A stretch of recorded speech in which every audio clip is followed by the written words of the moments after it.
네, 안녕하세요. 화요일의 남자 이상화 세무사입니다. 오늘은 지난주에 올라온 국세청 보도자료 내용을 소개해드리는 시간을 보고자 합니다. 국세청에서는 특정 이슈가 있을 때마다 보도자료를 내놓고 있는데요. 보도자료의 내용과 히스토리를 따라가 보면은 국세청이 그 시기에 어떤 주제에 관심을 가지고 있고 어떤 쟁점을 주시하고 있는지에 대한 많은 정보들을 얻을 수 있기 때문에 사업을 하는 대표님이시라면 국세청 보도자료를 관심 있게 지켜볼 필요가 있습니다. 그래서 저희도 주기적으로 새로 올라오는 국세청 보도자료를 체크하고 있고요. 그 중에서 우리 법인 대표님께 유익할 만한 주제가 올라오면 그때마다 이렇게 모니터링을 해서 모래세무 영상을 통해 소개해드리는 시간을 가지고 있습니다.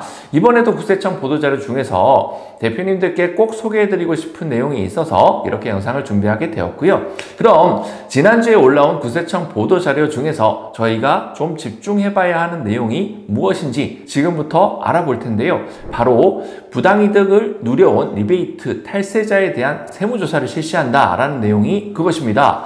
좀 더 자세히 알아보시죠. 우선 리베이트가 무엇을 의미하는지 그 정의부터 일단 짚고 가야 할 것 같습니다. 리베이트라는 것은 판매한 상품 의 대가 일부를 다시 구매자에게 되돌려주는 행위를 가리키며 흔히 일종의 뇌물적 성격을 띤 부당고객 유인 거래를 말합니다.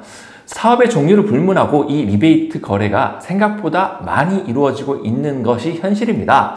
리베이트 수수 형태는 공정경쟁을 훼손하고 선량한 고객들이 그로 인한 피해를 떠안을 수 있기 때문에 특히 건설업계나 의약품업계 그리고 보험업계에서는 관련 법률로 이 리베이트 수수 행위를 명확하게 금지하고 있습니다. 그래서 국세청에서도 이번 보도자료를 통해서 건설업체와 의약품업체, 보험중개업체 총 47개에 대해서 세무조사를 실시한다라고 발표를 했습니다. 보도자료에는 그 주요 사례에 대해서도 소개를 해주고 있는데요. 건설업 사례부터 살펴보시죠. 해당 건설업체가 하청업체에 용역대금을 부풀려서 지급을 하고 그에 상당하는 금액을 되돌려받는 방식으로 리베이트 재원을 마련합니다. 그리고 그 재원으로 재건축 조합원에게 리베이트를 지급하는 케이스가 있을 수 있고요. 서류상으로만 존재하는 페이퍼 컴퍼니에 대여금 명목으로 자금을 보내준 뒤 회수 불가로 회계 처리를 함으로써 비자금을 조성해서 그렇게 확보한 자금으로 발주처에 리베이트를 제공하는 사례도 소개하고 있습니다. 의약품 업체의 사례에서는 해당 의약품 업체가 자사의 의약품을 처방해주는 대가로 의료인에게 여러 가지 방식으로 리베이트를 제공하는 거래에 대해서 소개를 하고 있는데요. 대표적으로 병원의 원장 부부의 고급 웨딩홀 예식비라든지 호화 신혼여행비라든지 대납해주거나 의사 자택으로 고급 가구나 대형 가전 등을 제공하는 거래도 있을 수 있겠습니다. 회사의 법인카드로 상품권을 구입하거나 카드깡으로 현금을 마련해서 의료인 및 병의원에 제공하는 식으로 리베이트를 주는 케이스도 있다는 부분이죠. 그리고 회사 임직원 가족들의 명의로 위장 마케팅 대행업체, 일명 MSO라고 하죠. 설립을 한 다음에 그들과 허위 용역 계약을 체결해서 리베이트 자금을 조성한 후에 의료인들에게 제공하는 거래에 대해서도 이번 세무조사에서 빠져나갈 수 없게 집중적으로 다룰 것이다 라고 합니다. 보험업계 사례에서는 CEO 보험이라고 많이 알고 계시죠? 이 경영인 정기보험과 관련한 리베이트 제공 사례들이 주요 사례로 소개하고 있습니다. 보험중개업체에서 법인 대표님들께 해당 보험을 가입하도록 유도하기 위해서 자주 사용하는 방법인데요. 직접적으로 리베이트를 제공할 수 없으니 법인 대표님의 가족 중에 한 명을 보험 설계사로 등록을 시키고요. 그 가족 설계사가 보험을 가입시킨 것으로 서류를 만들어서 설계사에게 지급되는 모집수당을 대표님의 가족에게 지급하는 방식으로 리베이트를 제공한다는 것입니다. 법인에서는 보험료 불이백에 대해서 회사 경비로 처리할 수 있고 모집수당 명목적으로 적지 않은 현금도 챙길 수 있으니 매우 솔깃한 제안이 될 수 있겠죠.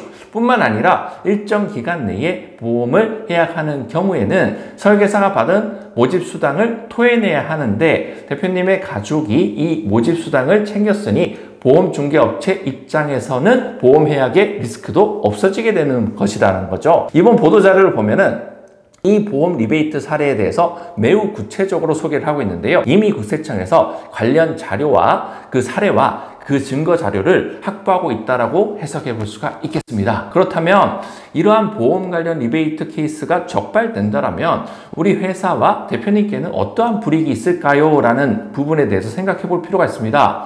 단지 리베이트를 수취한 가족에 대해서만 소득세만 부과하는 것이 아니야, 이렇게 안일하게 생각할 수 있겠는데요. 해당 리베이트의 실질 귀속자를 법인으로 봐서 법인에게는 리베이트 수취액에 대해서 법인세를 일단 과세하고요. 그 이후에 해당 자금이 법인에서 대표의 가족에게 사업과 무관하게 유출된 것으로 봐서 추가적으로 소득세를 부과할 가능성이 높습니다. 또한 세무조사가 진행되는 경우로서 통합조사로 발전된다면 2차 피해 가능성도 배제할 수가 없습니다.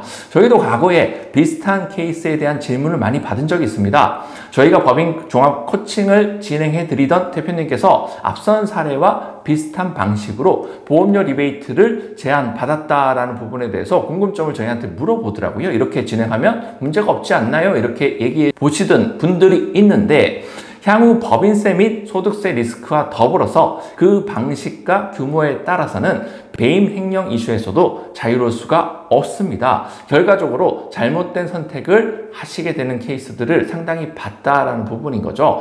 경영이 정기보험은 매우 좋은 상품이고 잘만 설계하면 전략적으로 매우 유용하게 활용해 볼 수가 있습니다만, 이러한 리베이트 제한에 혹해서 회사의 자금 상황이나 향후 자금 스케줄을 고려하지 않은 채로 무턱대고 큰 규모의 보험에 가입하게 되면은 향후 보험 해약에 따른 손실과 이렇게 세무조사의 리스크에 노출된 케이스가 생길 수 있다라는 부분인 거죠.